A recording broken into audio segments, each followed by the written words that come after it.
Olá, vamos falar um pouco sobre o reino Animalia e as alunas responsáveis por essa aula sou eu, Cristiele Alves e Laura Marinho. Nós vamos falar um pouco sobre o filo Echinodermata, que são os equinodermes, e nós vamos falar um pouco sobre as características gerais desses animais.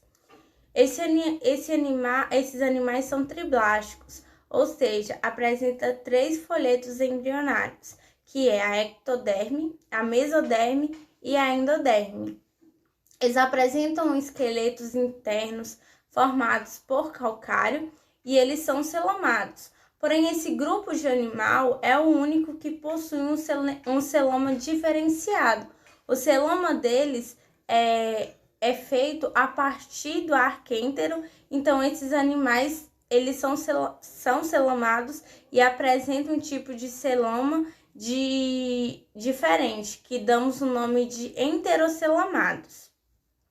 Esses animais eles são deuterostômicos. E o que vai diferenciar se o animal é deuterostômico? É a formação do tubo digestivo.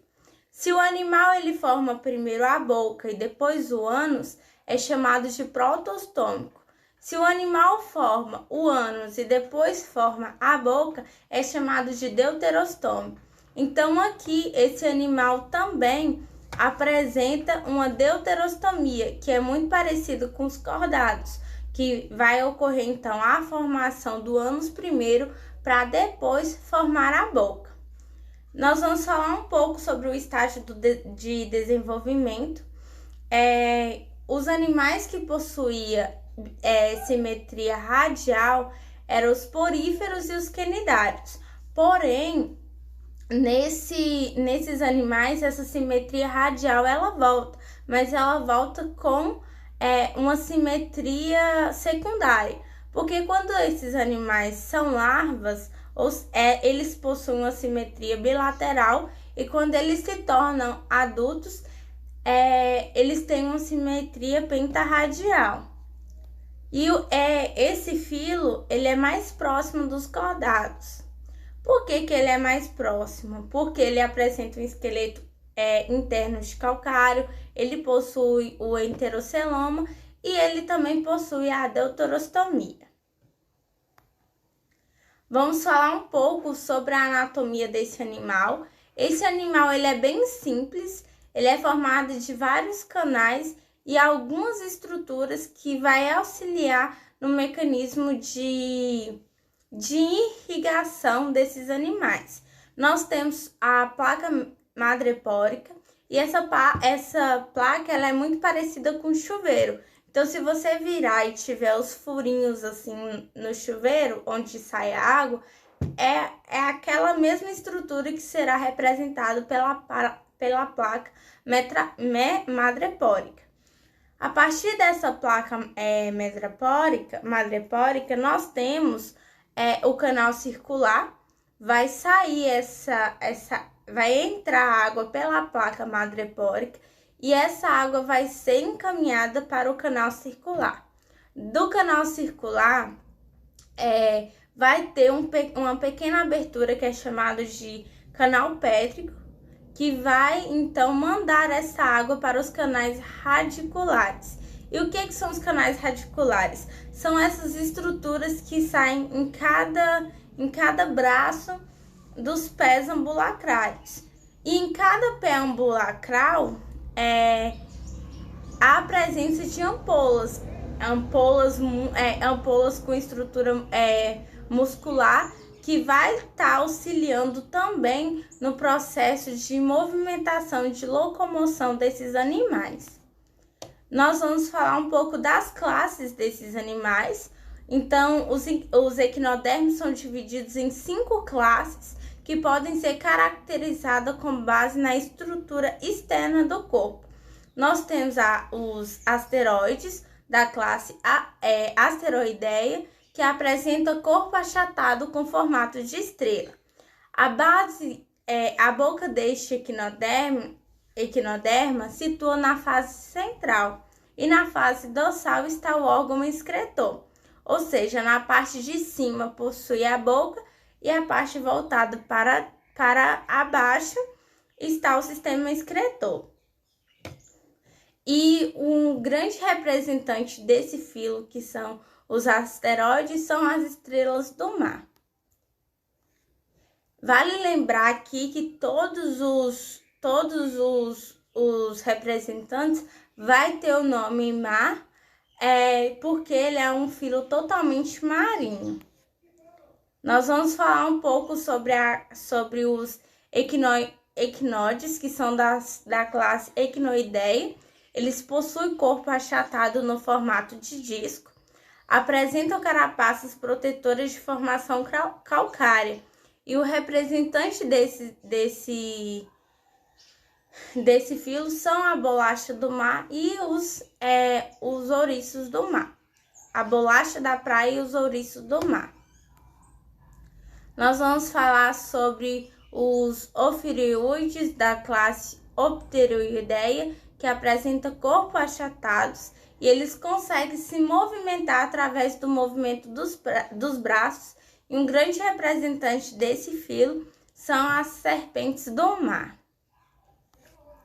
Nós temos a classe Holoturoides da classe Orotoidea, que apresenta corpo alongado e cilíndrico. Esses animais, em uma extremidade do corpo está situada a boca e na outra extremidade está situado o ânus. E o principal representante desse filo é o pepino do mar.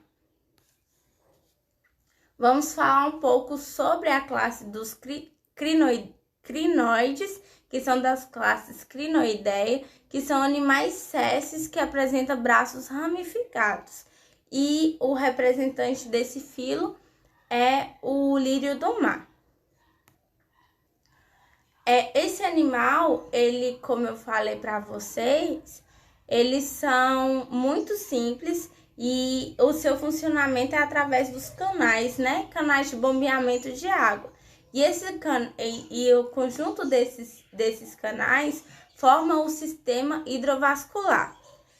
Esse sistema hidrovascular, ele também pode chamar de sistema ambulacral, e é uma característica exclusiva do filo. Trata-se de um sistema de tubos e bolsas cheias de água do mar. Nós vamos falar um pouco desse sistema hidrovascular, especificamente sobre o funcionamento do sistema hidrovascular. Então, a água ela penetra no sistema através da placa madrepórica, a qual se comunica com o ducto circular. Como eu falei, a placa madrepórica ela é formada por furinhos como se fosse no chuveiro. Então, a água ela vai entrar por ali, porque tem vários buraquinhos. Quando essa água ela entra por essa placa madrepórica, ela já cai no canal circular, que é um canal que vai receber essa água. Então, a partir do canal circular, parte 5 ductos, que nós chamamos de canal radial, que distribui a água internamente ao corpo. Dos canais radiais partem pequenas bolsas musculosas, que nós chamamos de ampolas. E cada uma delas estão associadas a um pé ambulacral, que pode ser projetado para frente ou para fora. Então, com a entrada dessa água, essa ampola ela pode encher e ela pode fechar. E com esse movimento de contração e de relaxamento, o animal ele consegue se locomover. Esse canal hidrovascular, especificamente falando do pé ambulacral, pode ser considerado aquelas línguas de sogra que tinha muito tempo nos aniversários. Por exemplo, que a gente soprava. Quando a gente enche com ar, vai para frente, né? Porque encheu de ar. E quando nós soltava, voltava. Aquelas bem enroladinhas, línguas de sogra. Então, da mesma forma, acontece aqui no pé ambulacral. Só que em vez de ar que está entrando ali, está passando a água. Olá, meu nome é Laura e vou dar continuação à explicação de Cristiele. Vamos falar sobre a nutrição dos equinodermos. A nutrição dos equinodermos é bastante diversificada. O sistema digestório deles contém apenas boca, estômago, intestino e ânus.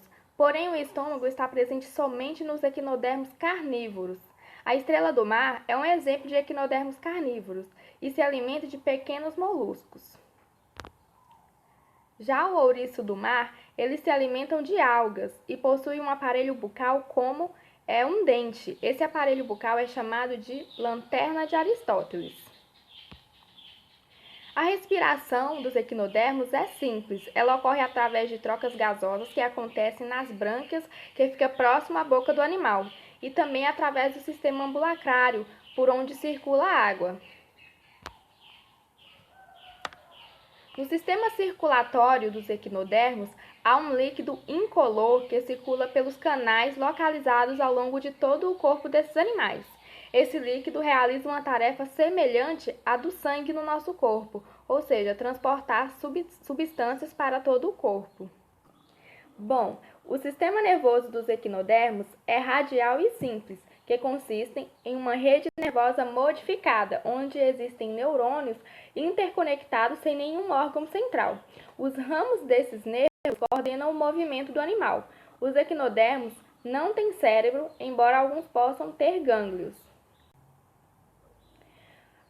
Os sistemas vitais desses animais são simples e muito eficientes. Como já dito anteriormente, os equinodermos possuem boca, estômago, no caso de animais carnívoros, intestino e ânus. A eliminação de excretas ela é facilitada pelo sistema ambulacrário, o qual circula a água do corpo do animal. Os equinodermos, eles realizam reprodução sexuada, ou seja, com participação de gametas. Eles possuem sexos separados e a fecundação externa ocorre na água. Seu desenvolvimento ele é indireto, pois as larvas terão que se transformar em animais jovens com forma própria. Os equinodermos também conseguem se regenerar, e isso é muito vantajoso para esses animais, pois quando são atacados por predadores, eles entregam parte do seu corpo e depois tentam se esconder. Se o disco central estiver intacto, o processo de regeneração acontece por meio de divisões celulares normalmente. Bom, essa foi nossa aula sobre equinodermos. Espero que tenham entendido e gostado. Até a próxima!